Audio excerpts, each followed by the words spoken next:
Last time on Shadow Piece, the battle between the Sweet Commander Smoothie and the Titanic captain San Juan Wolf concluded. The female pirate suffered a lot. Many injuries can be recovered from, but her missing leg will never return again. However, her opponent has perished completely.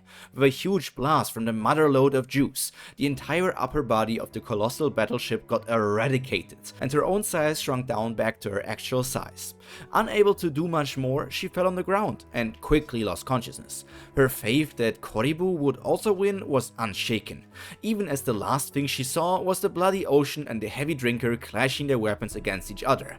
The salty wind howled over the battered ground as two figures stood across from each other, the air thick with tension, the waves crashing violently against the cliffs, as if echoing the storm about to unfold. So far, it seemed like both sides were just measuring each other up, but now they turned up the heat. Koribu, the bloody ocean, clutched his blood-covered and sweaty shovel with a trembling grip, though his face portrayed no hesitation. Beads of sweat dripped down from his forehead, cascading down his arms in unnatural torrents pooling beneath his feet. He had just witnessed his lover's triumph. His heart pounded with exhilaration. Victory would be his as well. He had to do it for her. Opposite to him, Vasco Shot, the heavy drinker, Titanic captain of the Blackbeard Pirates, stood with a stupid grin so wide it seemed carved onto his face. The blood dripping down from his broken nose made him appear even more menacing. He swayed slightly, his white frame draped in a dark flame. In one hand he twirled a gleaming steel flask, and in the other a jagged bottle filled with a bubbling violet brew. "Oi, oi," Vasco rumbled, his voice like thunder rolling over distant hills. "You look thirsty, lad. Care for a drink?" Koribu didn't respond. He lunged forward. His boots skidded across the wet ground as he swung his shovel in a wide arc, aiming straight at Vasco Shot's temple. Just like he was taught, always go for vital areas to deal as much damage as possible.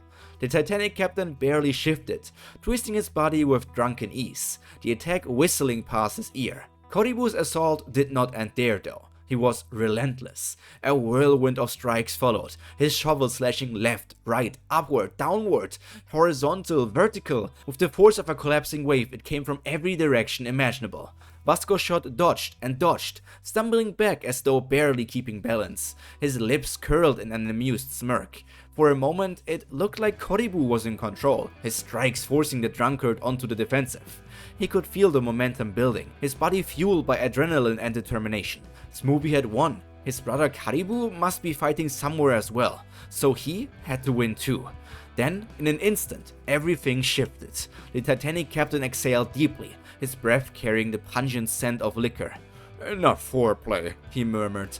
His arm snapped up, flask uncorked, and he took a deep swig. This drink was something he mixed himself. It didn't even exist before he produced it with the help of his devil fruit. Flames erupted from his lips. A stream of ignited alcohol surged towards Koribu, scorching the air between them. The rookie barely managed to twist aside, but the heat licked at his shoulder, the fabric of his clothing catching fire. He slapped at it frantically, trying to put it out, but his eyes widened in panic when he started feeling like he got pulled closer to the enemy. With that flamethrower, the heavy drinker created negative pressure between them, which resulted in Koribu getting rapidly sucked towards Vasco Shot. Vasco Shot's laughter boomed.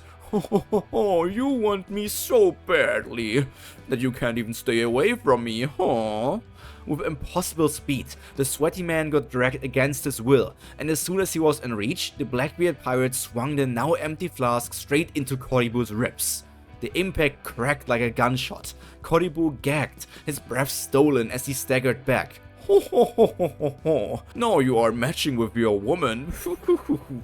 His vision blurred, but he barely had time to react to recover before Vasco Shot grabbed another bottle from underneath his overall, this one swirling with an eerie green liquid. Down the hatch it went. Vasco Shot's skin turned a sickly shimmering bronze. The drunken sway of his body faded, replaced by an unsettling stillness. When he spoke again, his voice was deeper, heavier, filled with what can only be described as an unnatural power. "Titanic's brew," he exclaimed, flexing his fingers, "for when I need to crush a little rookie." Koribu barely had time to react before his enemy moved. One movement was enough. The Titanic captain was meters away before, and then suddenly he was right in front of him, his fist already swinging. The punch connected with Koribu's big gut like a cannonball. Super rookie or not, this attack blasted him off the ground, his insides twisting from the force. He crashed into a stack of crates, splinters embedding themselves into his arms as he wheezed for air. No, he couldn't lose like this. Koribu forced himself back up, shovel trembling into his grasp, his vision swimming.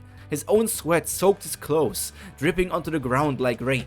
He could barely keep his grip. His hands were too slick, his breath too ragged.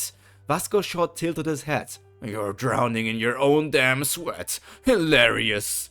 Koribu gritted his teeth and charged forward, raising his shovel for another desperate swing, but his opponent simply sighed. With a flick of his wrist, he poured a liquid with ever-changing colors onto his knuckles. A wicked grin split his face as he muttered, "Galaxy Ale-Kissed Fist!" The punch squarely connected with Koribu's jaw, dislocating it easily, but it didn't end there. He flew backwards and landed against the unconscious Smoothie, the crash making her regain consciousness and scream out in pain. And then Koribu saw the alcohol bubbling on his body. Quickly, he got away from his laugh, before exploding like a fiery comet. Koribu's body twisted mid-air before he crumpled in front of the sweet commander, who looked at him with nothing but worry. He remained motionless, the heat from the blast still radiating from his skin. Quietly, Smoothie whispered, "Koribu." Vasco Shot let out a deep, satisfied chuckle, adjusting his belly as he loomed over the unconscious rookie. He took another swig from his flask, wiping his mouth with the back of his hand. "Nice try, Bloody Ocean," he muttered, "but the tide ain't in your favor." And this is the end of today's episode of Shadow Piece. A bit of a shorter episode, but that's only because a big thing awaits you in the next upcoming chapters. But for now, that's all from me for today. All that's left to be said is stay happy, stay healthy, and most importantly, stay cultured. Pyro, out. Bye!